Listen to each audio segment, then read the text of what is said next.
Good evening, everyone. Good evening, Jai Hind, and welcome to Khan Global Studies. I hope I am properly audible and visual to all of you.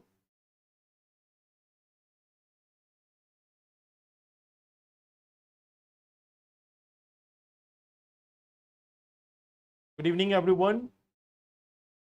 I hope I am properly audible and visual to all of you.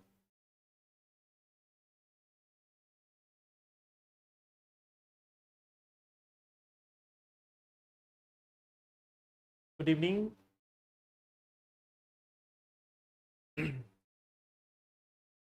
Okay. So, first of all, welcome to the session. Good evening, everyone. And in today's session, the topics which we are going to discuss, the first topic which we are going to discuss is one of the editorial, which is with respect to multilateralism. So this is one section of international relation. Last day also, we were talking about this India and Europe relation. In yesterday's session also, we have discussed about India and Europe relation. So that was one of the articles which we have discussed in the last session. We have even talked about climate change and migration. So today also we are going to discuss this one editorial, that is multilateralism. We are also going to discuss another editorial from the environment section, which is going to be about the forest governance. So these are the two editorials which we will discuss today. The third thing which we are going to see is service sector and trade deficit. So this is again from the economy section. So this is one article which we are going to discuss in today's session. From the environment, or you can say science and tech section, we are going to discuss about this genetically modified maize. We are also having this one topic, genetically modified maize. So that is one thing which we are going to discuss. Again, from science and tech section, there will be one more topic which is going to be black hole merger. So these are the topics which we are going to discuss in today's session. Yes, I am doing quite good. I am quite good. I hope all of you are also doing well. Meanwhile, there is one thing like we didn't talk about this in the last week, but there is one thing.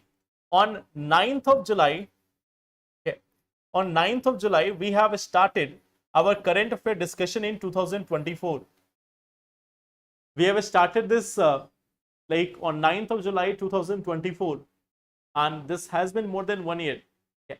So it has been 1 year, 1 week, 1 year plus 1 week.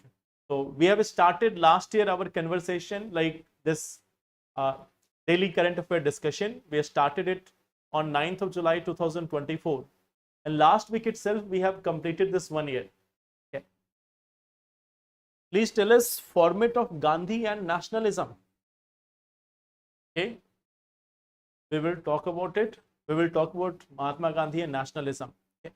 We will talk about it at the end of the session. So remind me this once again, Shiv Shankar. We will talk about it. Congratulations to you also. Congratulations to all of you also. Okay. So let us start with some questions. Consider the following statement. The warrants of ICC are legally enforceable. Warrants of ICC, International Criminal Court, are legally enforceable by the United Nations Security Council. India, US and Russia are not a member of the ICC. Yes, party, definitely party. On a particular date, we will do this one thing. Every one of us is going to eat something which you like. Okay. So that will be our party. In online mode, we can have party like this. Okay. That one day in the class, my favorite snacks is like samosa chutney. Okay. In one of the session, I will be eating samosa and chai. Meanwhile, you can also have the same thing, or you can have with your own choice. Okay. So one day before the class, I will bring samosa, and during the classes itself, I will be eating that. So you can also join me at the same time. Okay. As a PDF, I can provide you that samosa in PDF format. Okay. So that is a good suggestion, that I will provide you that samosa in PDF format. You can download it from the Telegram channel. So yes, if we look at this, the warrants of ICC are legally enforceable by United Nations Security Council. You know that this is not correct. There is no such enforceability of this. Okay. There is no such enforceability of it. So this first statement is incorrect. India, US and Russia are not a member of ICC. So you know that it is correct. India, US, Russia, China, they are not a member of this International Criminal Court. So this second option is correct. The answer is B option.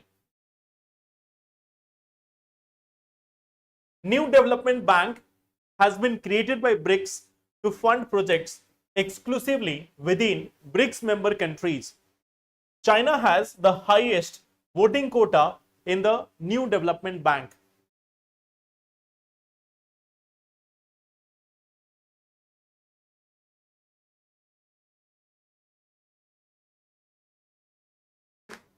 I will add all the snacks in the PDF. You can have it. Okay. Why we can't become member of ICC? No, we can become member of ICC. We don't want to be member of ICC. It's not that they are not allowing us. We don't want to become members of ICC. Because once you become ICC member, then its ruling is going to be enforceable in India also. We don't allow any court of any part of the world to give any such criminal rulings or criminal judgment or anything. In our court, the final justice court is that of, or the final court is Supreme Court. We don't recognize any other court beyond Supreme Court. So for us, Supreme Court is the final authority for all matters, national, international, everything. Okay. So this is one part. New Development Bank has been created by BRICS to fund projects exclusively within BRICS member. That is incorrect. This is one thing which is incorrect. It is not exclusive. They can fund other countries also. The first option here is incorrect. China has the highest voting quota in NDB. We have discussed it in the previous classes. It has equal sharing. That is one beauty of it. All the members are having equal voting share. So initial 5 members have equal voting share. So what we see that none of them are correct. So answer is D option. The mechanism for NPR are outlined in a set of rules framed under the Citizenship Act of 1955. The NPR is a database containing a list of only citizens of India. It is about, yes, only about the founding, not only about founding member, the initial 5 members. Like in the founding members, we don't have South Africa. Initially it was BRIC. Later on South Africa joined, it became BRICS. So the New Development Bank which is there, it was founded in 2013-14. So at that time 5 countries were there, the BRICS member. So they are part of this NDB. They have equal share. Initially it was 20% each. Now it is a decision that they will have 55% combined together and the rest will be given to other countries. Okay. So yes, I think you all are able to give the answer correctly. How do you know the answer? Do you get the leak? Do you get the question answers before? So that is correct. It is one only. You are able to answer most of the question. How? Most of the time you are giving correct answer. So that is one challenge. Maybe I will have to increase the difficulty level. Yes, I think now the time has come. We have to increase the difficulty level. Some questions should be incorrect at least. Okay. So here what we see that the A option is correct. The A option is correct. It is not of only citizens of India. You know that it is citizen plus other residents. Then we see about this. Yes, it is under the part of Citizenship Act of 1955. So both his statements, if we look at this, first one is correct, second one is incorrect. Okay. Now, the topics which we are going to discuss today, before that, there is this one announcement for you. We are having this foundation batch. And it is available in both online as well as offline medium for UPSC Pre Plus Mains 2026. So in that you can see like Sachin sir will be taking geography, Devesh sir will take history and art and culture, then Kumud Ranjan sir will be taking Indian polity, PM Tripathi sir for essay, Gautam sir for ethics, internal security and governance, Vivek Vardwas sir will be taking Indian society and social justice, and then Subham Sharma sir will be taking economy, Arpit sir international relations, I will be taking your environment and science tech, okay, environment and science tech and plus current affairs, and Dhruv sir will be taking the maths classes or the CSET classes. Okay. So this is one information for you. Now,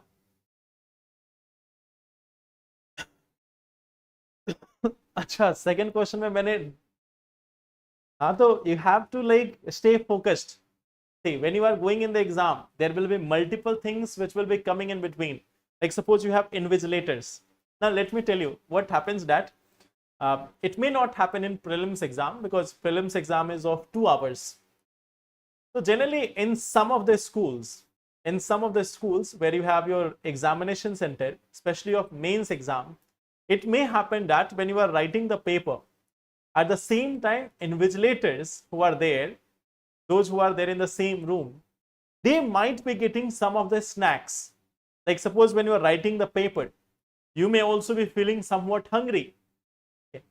Like there is a gap of around 2 hours, but still 3 hours. Okay. But still, I think 2 hours only, yes. So you may still be feeling somewhat hungry. Now, when you are writing the paper, at the same time, invigilators might be having some snacks, some tea, some coffee, anything, and you will be sitting there. You have no option. You have to just keep on writing. So I am trying to like assure this that whenever you are having these things also around you, when you are having snacks also around you, you can focus on the answer writing. Okay. Acha, in your batch, Indian society class started. Good. Yeah. No, not dangerous. Not as such dangerous, Anjali. They have not been dangerous. Okay. School ka time. So let's start with this. This is one thing called as, this one is about multilateralism. Okay. So this article, if we talk about this editorial, it is saying that, this editorial is saying that the multilateralism in the world is now over. Multilateralism is an over. Like it is, and it has ended. There is no multilateralism in the present times. So first of thing, like what exactly is multilateralism? If you see this, what we generally see that there is one concept called as unipolar. There is a concept called as unipolar. There is a concept called as unipolar. Like what we see that after this 1991 disintegration of USSR, like in 1990s, there was this disintegration. There was this disintegration of this USSR. Okay. Now during this time, what we see that US, it became the largest power. It became the largest power. It became the mightiest country in the world. So at that time, the world was somewhat unipolar world. The world has become unipolar during this time of 1990. Now, if we go back into the history from 1945 to 1990, this was the time when on one side we have United States, on other side we have the on one side we have the United States, on the other side we have the Soviet Union. Okay. So what we see that this was the time when we call the world as bipolar. This was the time when we call the world as bipolar. Now what we see that there was a third phase. There was a third phase which was around 2010 to somewhere near 2020. Okay. During this time, what we see that the world had seen rise of several powers. World has seen rise of several powers. During this, there was emergence of US was already there. Then Russia also became powerful. You can see in 2014, they has annexed Crimea. They has also occupied the portions of Crimea. So Russia also emerged. Then there is emergence of China also.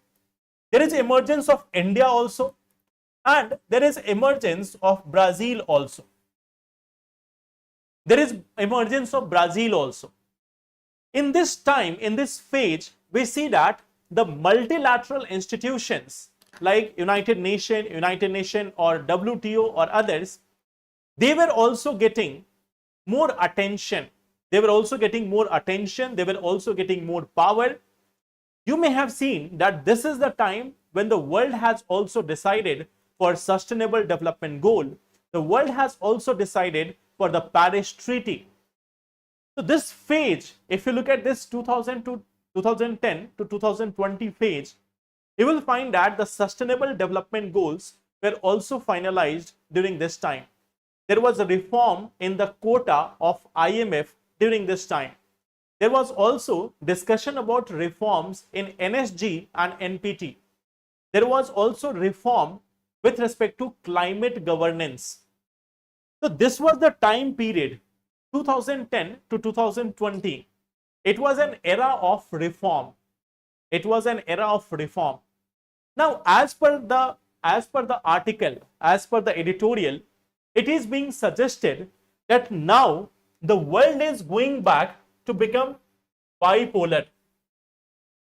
The world is becoming bipolar. On one side we have US, and on the other side now we have China. Okay.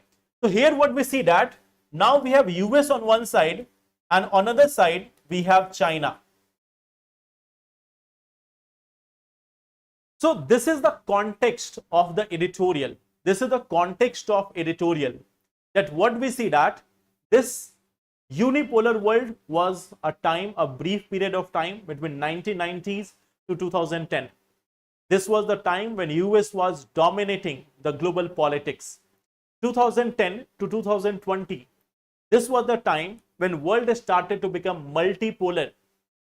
But now what we see that this multipolarity is almost over. As per many experts, the world has become bipolar. Okay. So in the 1945 to 1990 period also, the world was bipolar. Now again, we are going into the era of bipolarity. Now this is one part of the story. This is one part of the story. When we come to the second part, like why this multilateralism is significant. Like what is the significance of multilateralism? What is the significance of multilateralism?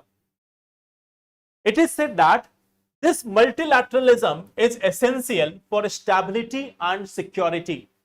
It is essential for stability and security. It ensures balanced power distribution. It is all about balanced power distribution. It is talking about increased cooperation, better problem solving, and diverse global governance. We can see the examples. We can see the examples over here. Like we have finalization. We have the finalization of SDG goals or SDG.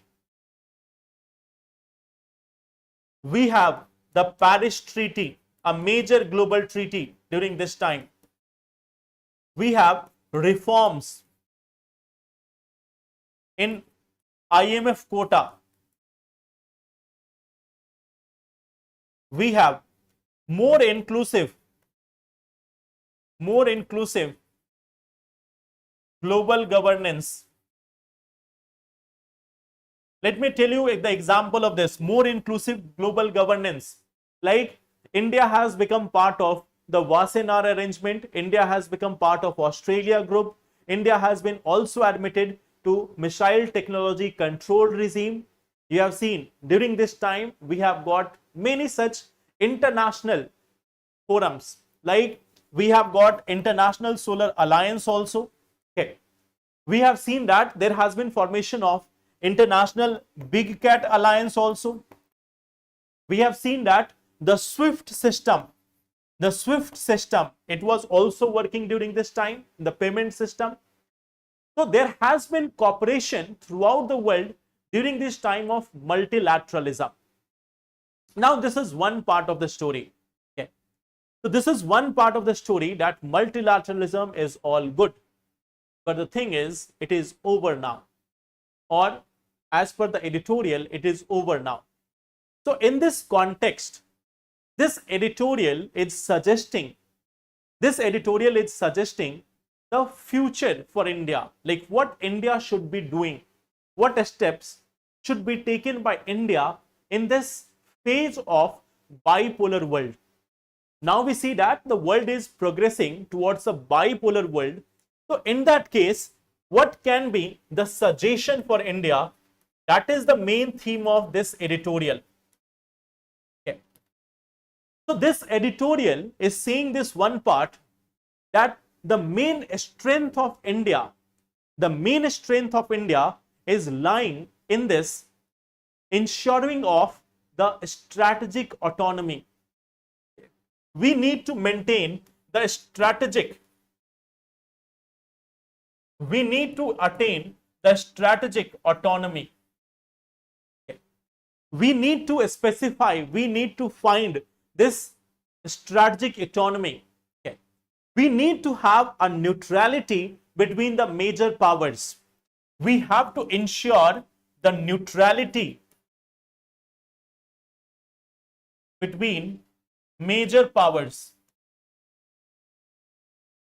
Now, just to give you a context, in the previous week, in the last week, we were discussing about the BRICS, and we have seen that US is very much like it is saying that they are going to impose huge tariff on the BRICS countries. The US is not very much pleased with the BRICS. There are many people who are also saying that BRICS is no longer beneficial for India. It has now become China's game. There are many people who are saying that it has now become the game of China. So in that context, this article is suggesting that we need to find a neutral ground where we are not even offending US or we are not even offending China. So that is one suggestion which is given by this article. Second thing, it has been said, it is saying that India needs to look east then look west. Now, what is the challenge? See, as per this editorial, it doesn't mean that you have to agree to this. When you are reading some editorial, you have to take the viewpoint from there. So this article is saying that we have to look east rather than look west. Okay. So we need to focus on Southeast Asian countries. We need to focus on other Asian economies. So rather than just looking west, we have to look east. Okay. So that is one another suggestion. Third suggestion which has been provided by this editorial is that India needs to focus on, that we need to have focus on the fourth industrial revolution. We need to have this focus on the fourth industrial revolution. That is something which we require. We need to focus on this fourth industrial revolution. What has been seen that India has already been doing quite good in terms of artificial intelligence, in terms of this new forms of technology. And we need to adapt it more and more. We need to grow with this. So that is one thing which was being suggested. Fourth thing is that we need to have integrated, we need to develop the integrated defense system. That we have to work on integrated defense system, which should not only be confined to air, navy or the territorial army. It has to go beyond that. We have to also incorporate like the three wings plus drones plus satellite So it is saying that we need to go beyond these three wings. We have to also integrate the drones. We have to also integrate the space-based defense system in case of our defense. Okay. At the same time, we also need to find solutions. We also need to finding solution for border issues. That we need to look beyond the border issues. We need to look beyond, go beyond the border issues. We need to resolve these conflicts. So these are certain things which has been suggested by this one editorial. Okay. So it's not that you have to agree with each and every part. Like for example, look east, then look west. We see that it is a unilateral view. Now we see that there is another reality, that Europe has broken up with United States. Canada is also not so much keen with respect to United States. And when we talk about look west, there is also option of Africa, there is option of South America, there is option of West Asia also. So look east has a limited potential. Look east has a limited potential in terms of Southeast Asia. Even look west doesn't always mean that we have to look for America. Africa is a very prominent continent. South America is emerging market. Even West Asia is our third major destination. And in recent times, we have been able to cultivate Europe also. So look west has different dimensions. So this is one part. Okay. This is one part, like what has been suggested by this article with respect to multilateralism. I hope that is clear.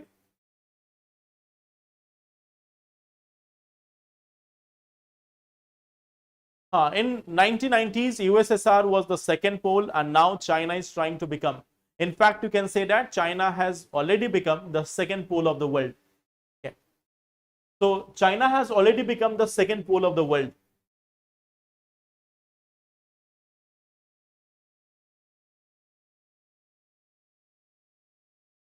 Strategic autonomy means like we are able to decide our own foreign policy. Strategic autonomy means like we are able to find what is best for the national interest. Strategic autonomy means we will not be under pressure of any country.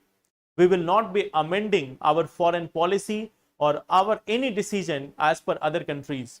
Okay. Until unless it is for our own benefit. Okay. So putting the national interest first, not getting influenced by others, that is the element of strategic autonomy. Okay. Now, coming to the second editorial. The second editorial is about forest governance. Okay. The second editorial is about this forest governance. Now, what we see that recently, what is the context here? The context is about Chhattisgarh. The context is of Chhattisgarh. Recently, what we have seen that the Chhattisgarh Forest Department has designated itself as the nodal agency for implementing community forest resource right. Okay. In Chhattisgarh, the Forest Department, it has like designated itself. It has like designated itself as authority for community forest resource.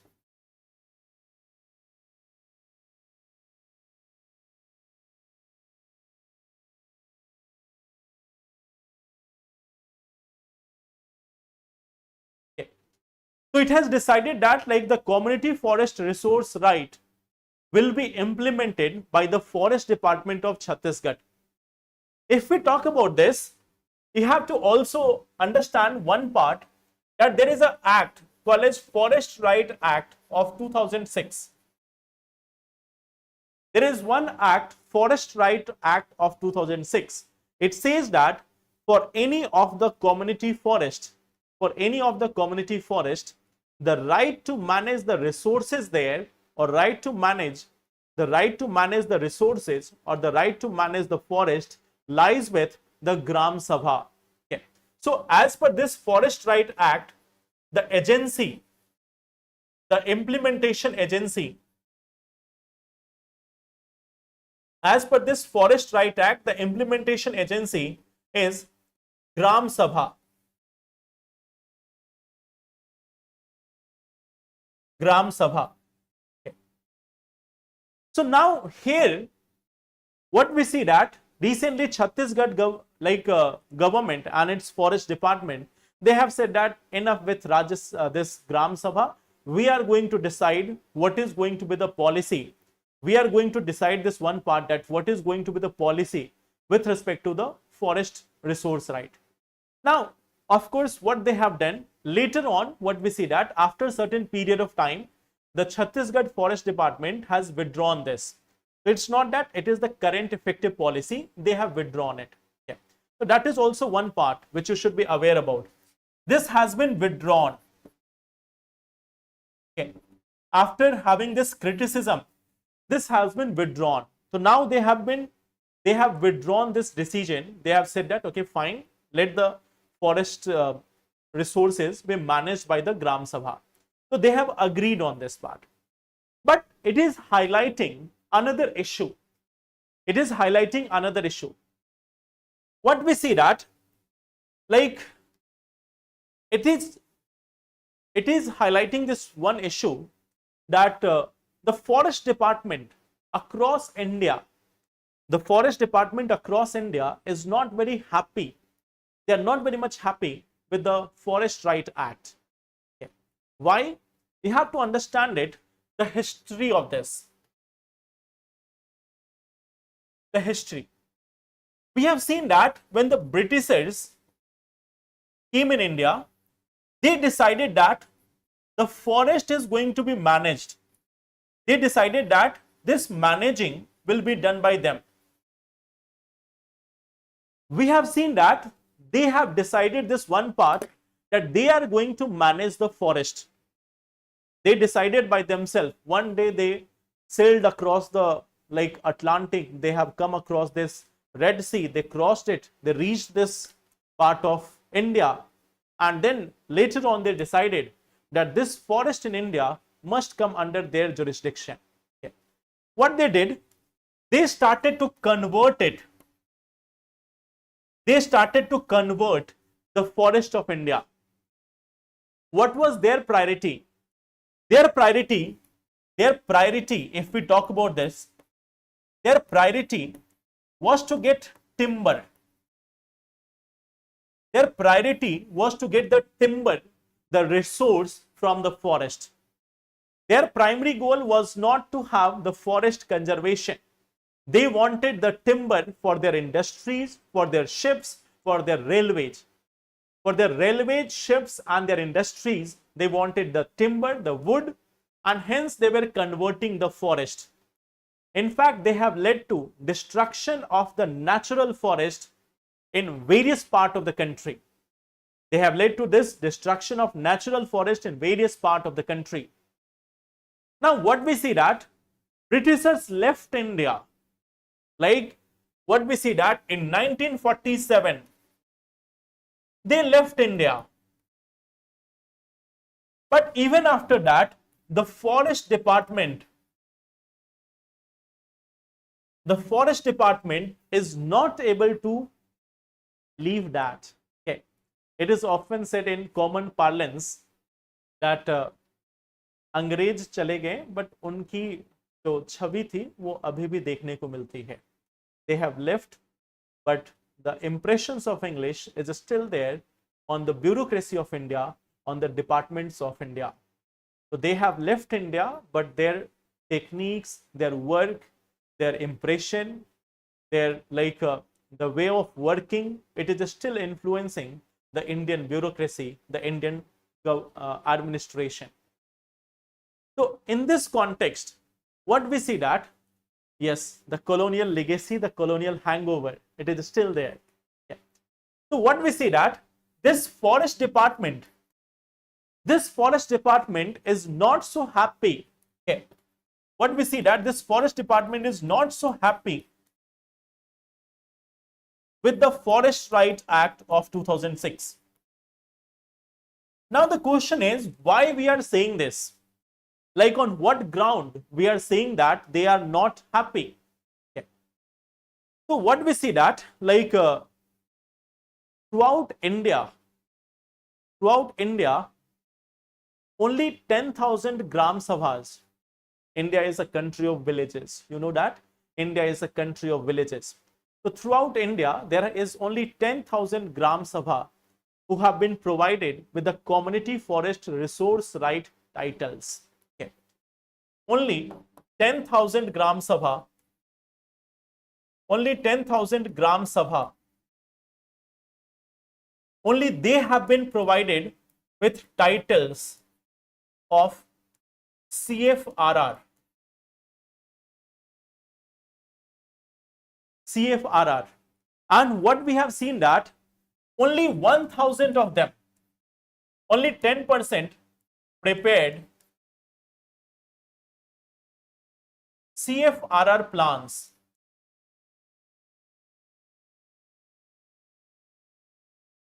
Only 10% of them have been able to prepare this community forest resource right plans.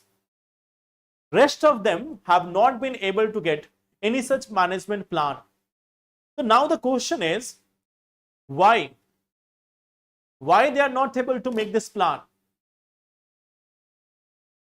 Now, if you want to understand that why they are not able to make this plan, you have to understand that how much complexity is there in any planning.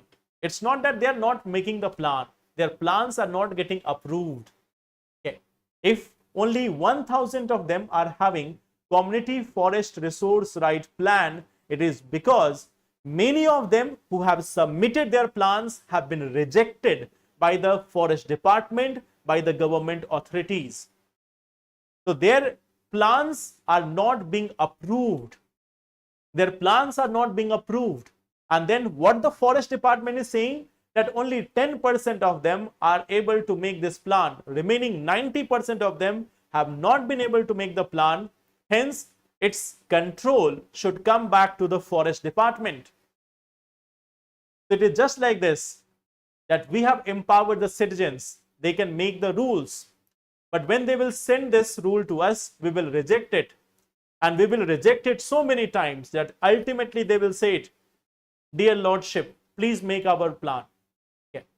So that is one of the way the forest department is not ready to let go of this like right to make the plans. There is always a disbelief. There is always a disbelief in the administration that the citizens have no such plan of governing themselves. Only we can govern, only we can make rules. Citizens are not that much aware. Now, even if citizens are not aware, it is the fault of the administration. If they are not aware, they have to be made aware. They have to be helped. They have to provide the help in developing the plans, not simply rejecting it. It is the duty of the forest department to help the Gram Sabhas in preparing those plans, not in just rejecting those plans. So that is one of the challenge with respect to this community forest resource right case in India. Okay. So I hope that is clear. Okay. That what is the issue with respect to this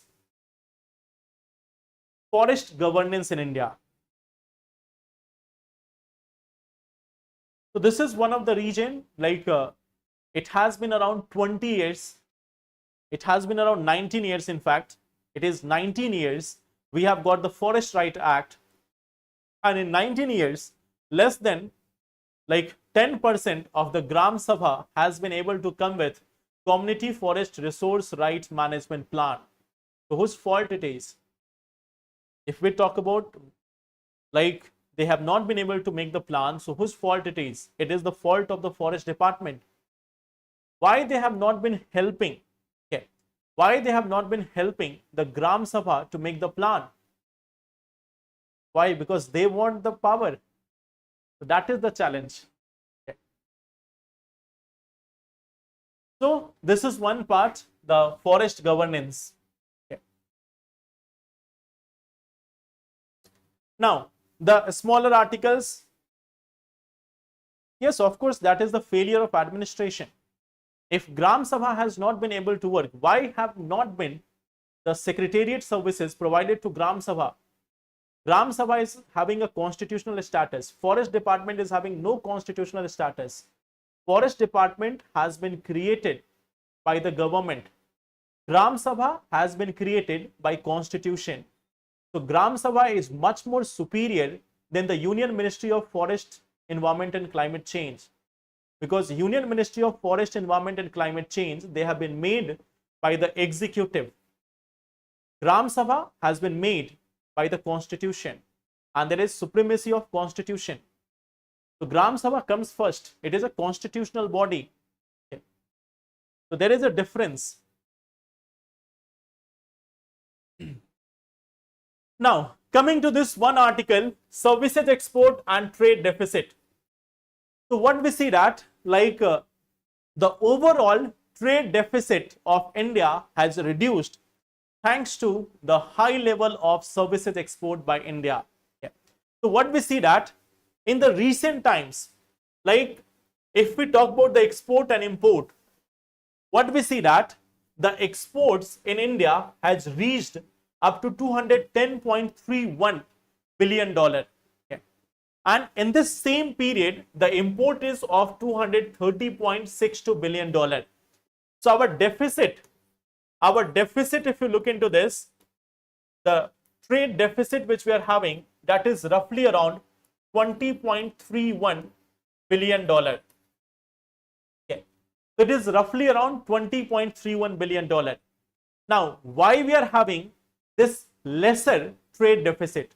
Also remember one thing, this is the overall trade deficit. When we are counting the services in it, then only. Okay.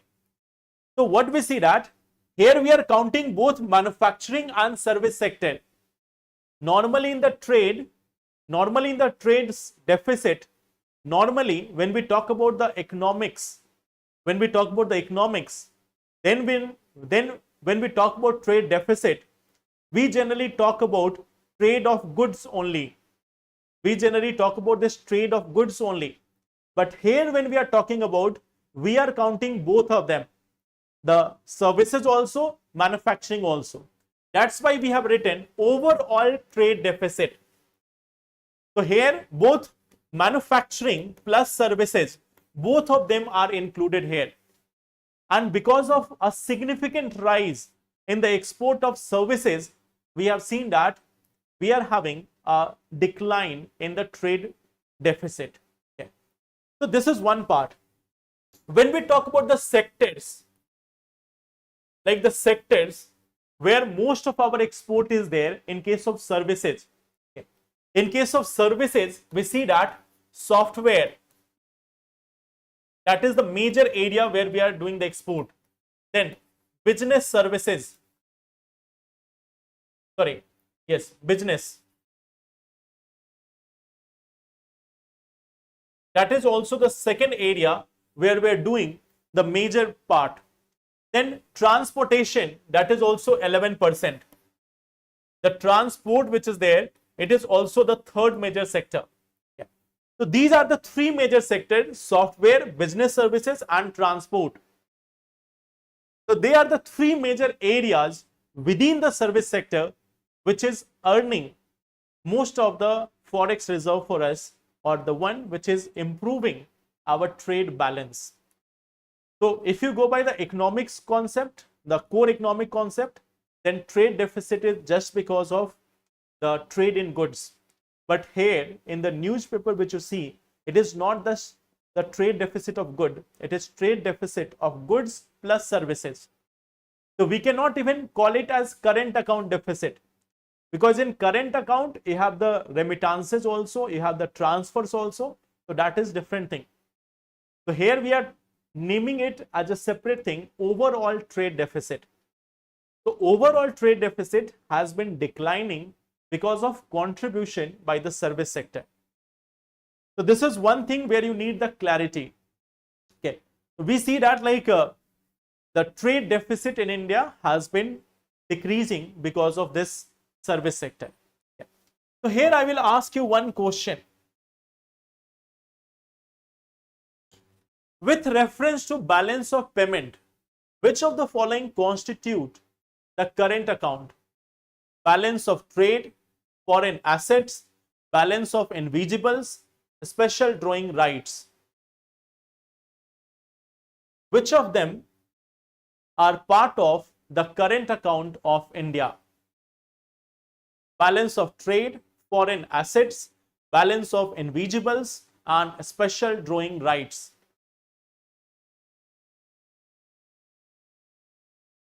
So which of them are part of the current account?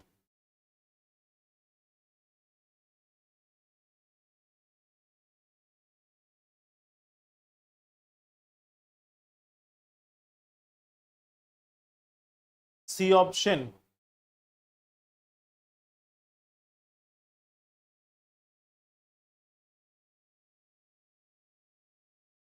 हाँ, कल मैंने inflation के लिए पूछा था. Okay, I will ask question about that tomorrow. Yes, I have given you certain task of inflation. So I will ask that question tomorrow. C option, D option, D option. See, when we talk about the balance of payment, we see that in the balance of payment, we are having one thing called as current account. And on one side, we have the capital account. So here what we will see that in the current account, we have of course like the goods, trade of goods,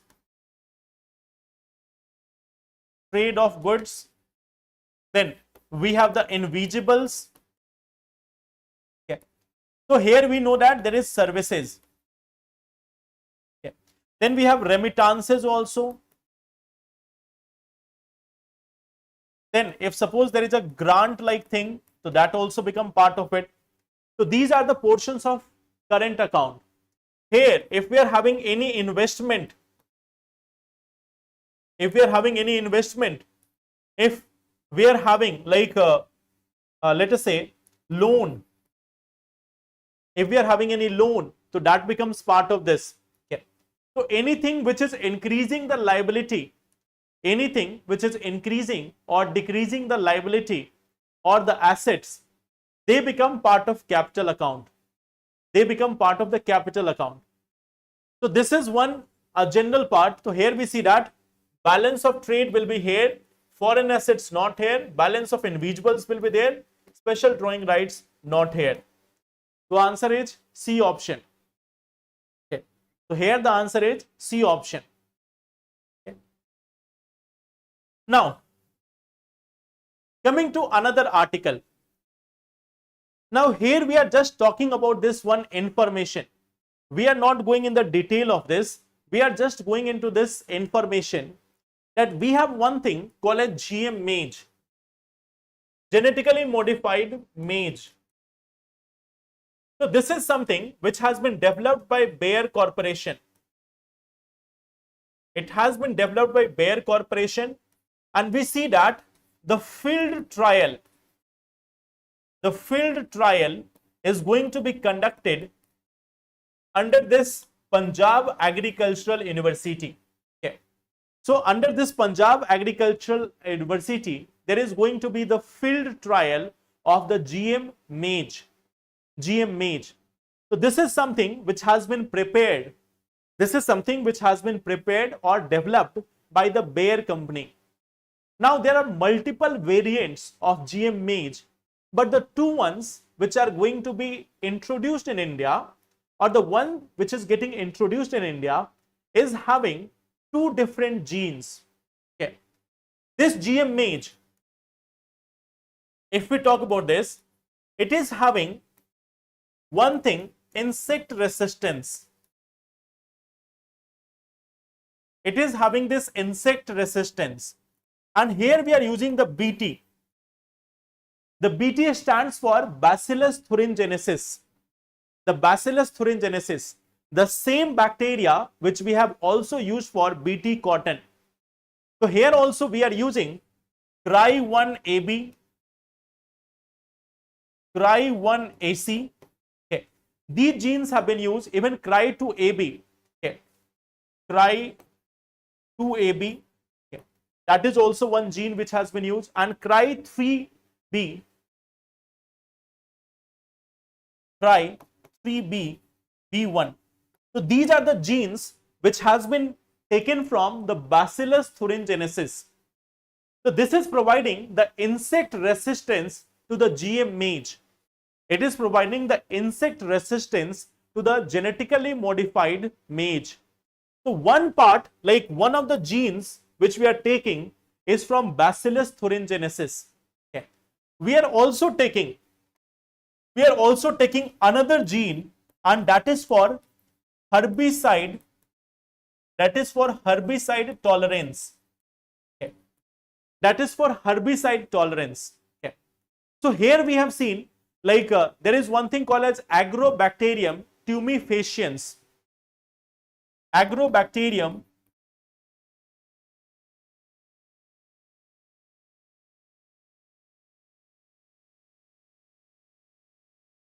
so this is one of the bacteria. Okay. This is one of the bacteria which we have also taken, and from here a gene CP4 ESPS. Okay. Sorry, EPSPS. CP4 EPSPS. This gene has also been added. So we are introducing a maize which is having two different type of gene modification. One gene modification is with respect to the insect tolerance. Second is with respect to herbicide tolerance. So we are introducing the maize which has been developed by the Bayer Corporation in India. Now there is many controversies which are going on. There is many controversy which is going on. One of the challenges, like there are many things which are going on simultaneously. First challenge, there has been illegal cultivation. There has been illegal cultivation which has been reported from various parts of India. There has been illegal cultivation of the GM maize which has been reported from various parts of India. There has been many such survey, many such like testing of the maize which is available in the market, and in many places up to 15 to 16% of the maize which is there in the market are coming from GM maize. So there is this one challenge, there is illegal cultivation of GM maize in India in various parts of the country. That is one part. Second thing is, around 11 states, like this field trial was going to start in around 11 to 12 states. This field trial was supposed to start in 11 to 12 states, but apart from Punjab, none of the states have allowed the GM maize. So now there is a challenge that on what basis the Punjab Agricultural University is allowing the field trial of GM maize when all other states of India has denied it. So that is also one of the question. And then of course there is always this opposition to the GM crops. There has been a continuous opposition to the genetically modified crops. So these are many challenges with respect to GM crops. We will discuss them sometime in a detailed manner, but right now I am just giving you this one information that we are having this one trial of GM maize in Punjab Agricultural University. The maize has been developed by Bayer Corporation. It is not an Indian corporation, from US. Okay. And what we see that, like in many states it has not been allowed, only BT cotton is allowed. So if anyone is cultivating GM crop, that will be considered as illegal. Now, I think you know who is approving this. In India, which authority is allowing the field trial or cultivation of GM crops? Can you tell me why the states have denied? The states have denied because they are concerned about the safety. They are concerned about the safety, that GM crops may not be safe for people, may not be safe for environment. So that's why they have not allowed. Okay.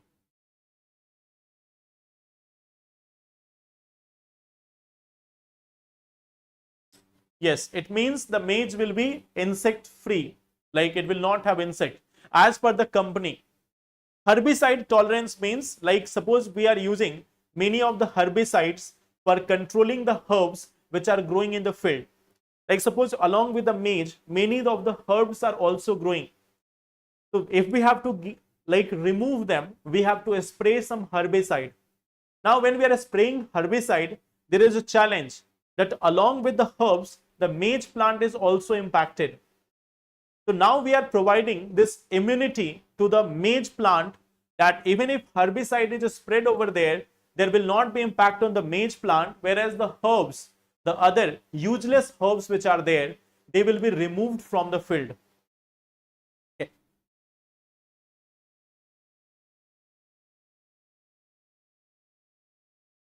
So that's why we are using the herbicide tolerance. Okay.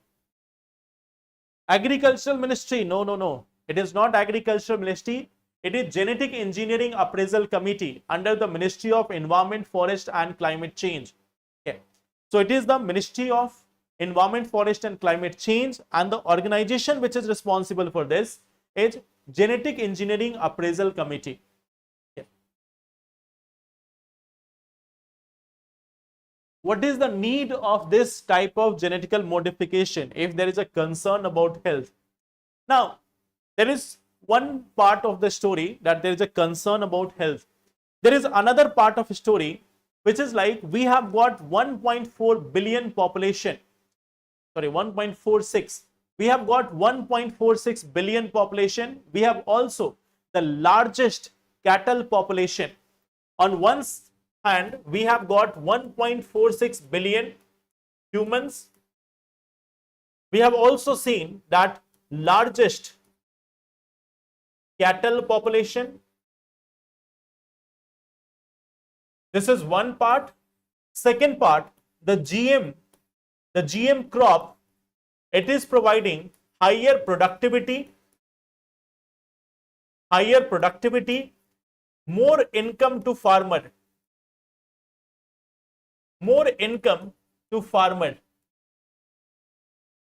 So there are multiple reasons why we are coming up with GM crops. One thing is the enormous population which we are having. Second thing, we have also a very large cattle population. Third thing, we also see that it is going to provide higher productivity. It means higher profitability for the farmer. So that's why we are going for this. Okay.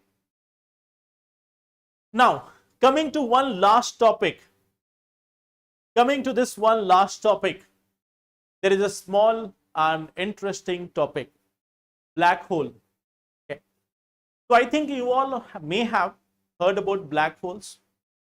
Black holes are black and they are holes in the universe.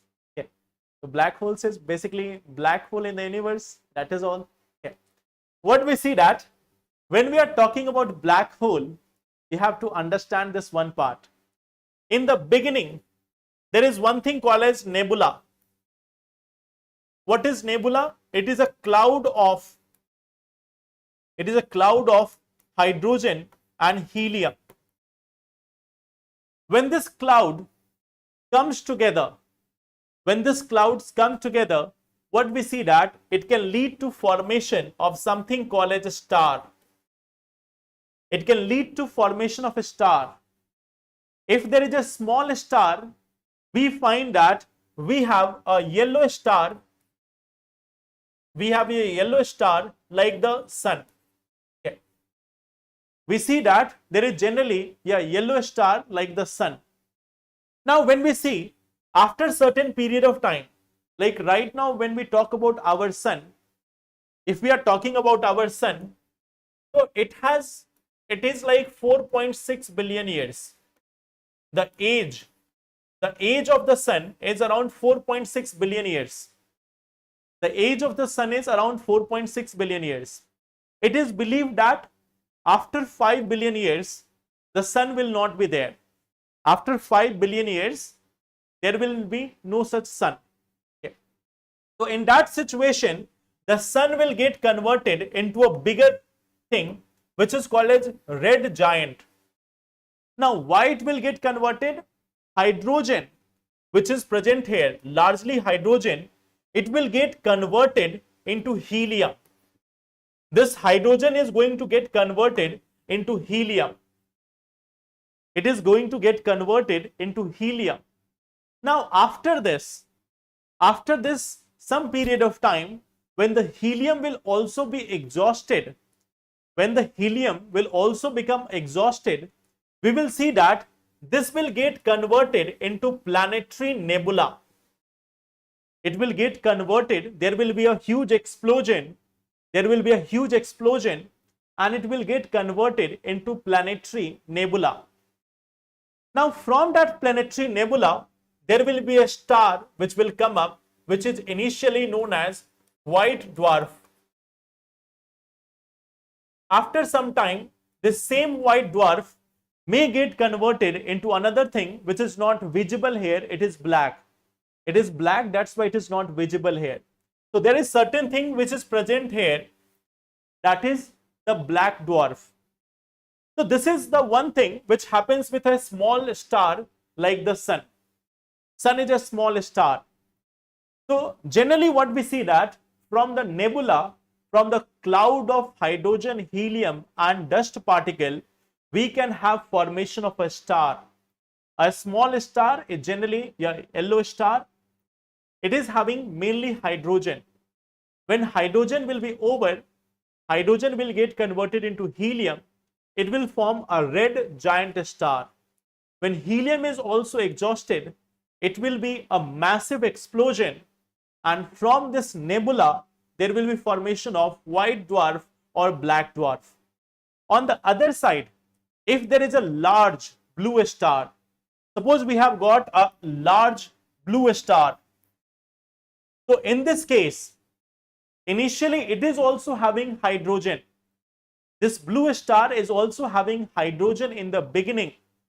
Now this hydrogen, when this is exhausted, when the hydrogen is over and the entire hydrogen has been converted into helium, it will become much more bigger. It will become much more bigger. It will form the red supergiant. It will form the red supergiant. Here, when the helium will be exhausted, when the helium will also get exhausted, there will be a massive, a very much massive explosion in the universe. And this event is called as supernova. This event is called as supernova. Now, there are two possibilities here. From this supernova, there can be formation of a neutron star. One possibility is there can be formation of a neutron star. The another possibility is there can be formation of a black hole. Now, just to give you one idea, like when we talk about the neutron star, if you take one teaspoon of soil, if you take 1 teaspoon of soil of the neutron star, it may be heavier than the entire earth. 1 teaspoon of the soil of the neutron star may be heavier than the entire earth and many of the planets combined together. So just 1 teaspoon of the soil of the neutron star is going to be much more heavier than the entire earth and many other planets combined together. Okay. So this is one idea that how much like dense object it is. So this is having a very small diameter. It is very small object.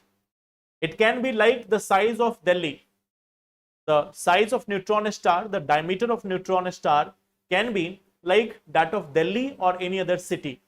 Means it is a small star, but very dense, very much dense, that one spoon of soil of the neutron star may be heavier than the planets of the solar system. So that is one part. Now suppose that even if we are not having a neutron star, we will have a pointed object. We will have a pointed object which becomes the black hole. Think about this. This entire star has become just a point. This entire star has become just a point. Now to give you an idea, what may be the size of this? What may be the size of this star? The red supergiant, which seems to you as a small ball. What will be the size of this star? Just to give you one idea. Suppose we are having here sun. Here we have earth. The distance between sun and earth is 15 crore kilometer. This is considered as one astronomical unit. Suppose this is the end. This is the last point. This is the last point of solar system. This is the last point of solar system. So what we see that the distance between the sun and this point is somewhere 2 lakh astronomical unit. 2 lakh astronomical unit. Okay. So this is the distance between the last point of the solar system. A red supergiant star may be having diameter as big as this one. Means it can have like 30 lakh crore kilometer diameter. It can have a diameter of 30 lakh crore kilometer. Okay. So if you want to compare with sun, how much big the size will be? It will not be equivalent to sun or all the planets also combined together. It will be equal to the size of the entire solar system. The entire solar system is having a distance of like 2 lakh astronomical unit. One astronomical unit is 15 crore kilometer. So that can be size of one red supergiant star. And think about this, all of this mass is becoming 1 point. All of this mass is becoming 1 point. So can you imagine what will be the density? Can you imagine what will be the density?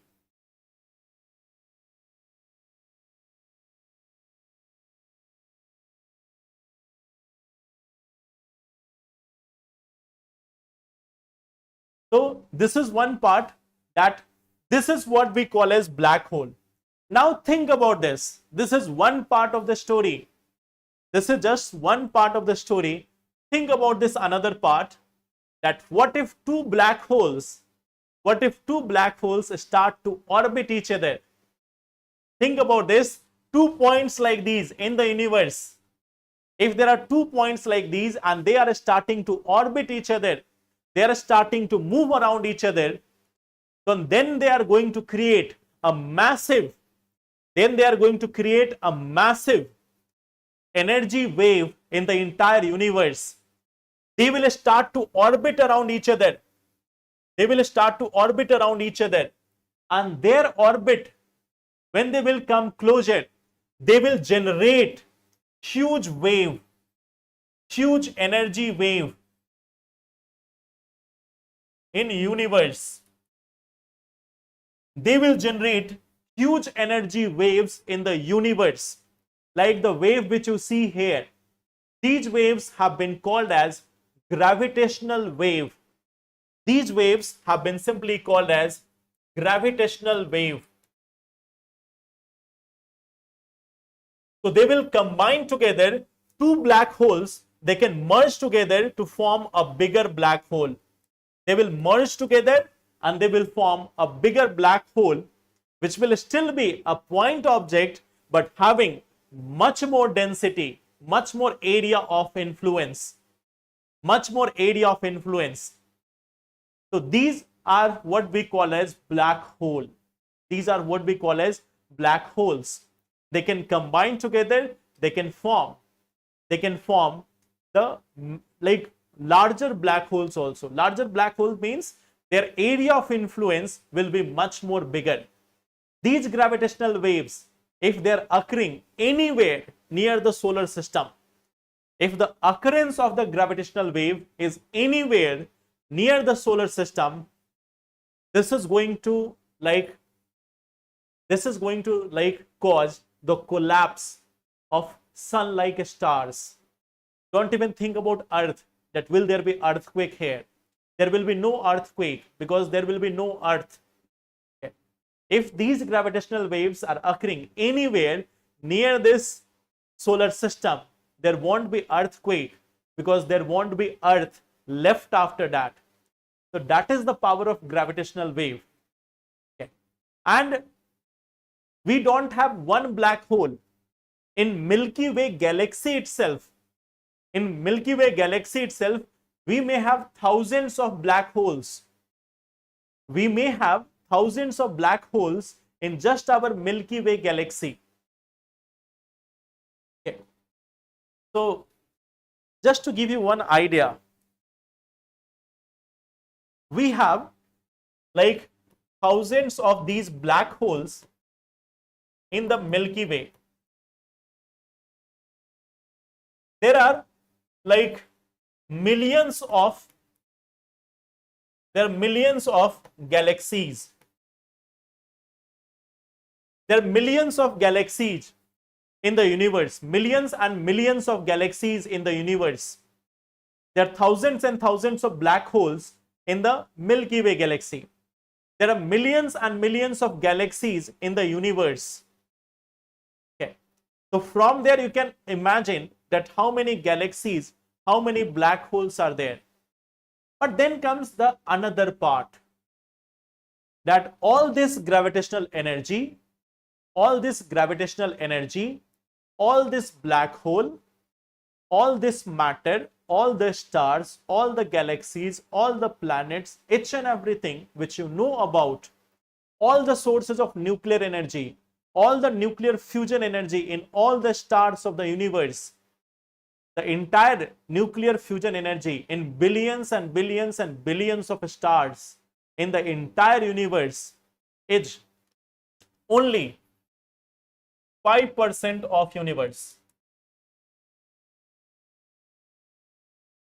These all things are just 5% of the universe. The remaining thing is dark matter and dark energy. Okay. The remaining things which we see in the universe, it is dark matter, dark energy. Okay. So if you want to compare the entire galaxies combined together, all their energy, all their plasma state, all the states of matter, the entire nuclear fusion energy, the entire light energy, the gravitation energy of all of them combined together forms only 5% of the universe. The remaining 95% is dark matter and dark energy. Okay. So that is one thing about black holes. What is black hole? What is gravitational energy? And every related things. So in tomorrow's session, we will discuss about the next topics. Yes, today I think Jeet sir is not taking the class perhaps. That is having some health issues. So maybe he is not taking the class today. I think from tomorrow, maybe he will take the classes. Okay. So thank you everyone. Let's meet in the next session and then we are going to discuss the remaining things. Okay. So thank you everyone. Take care and all the best. Thank you.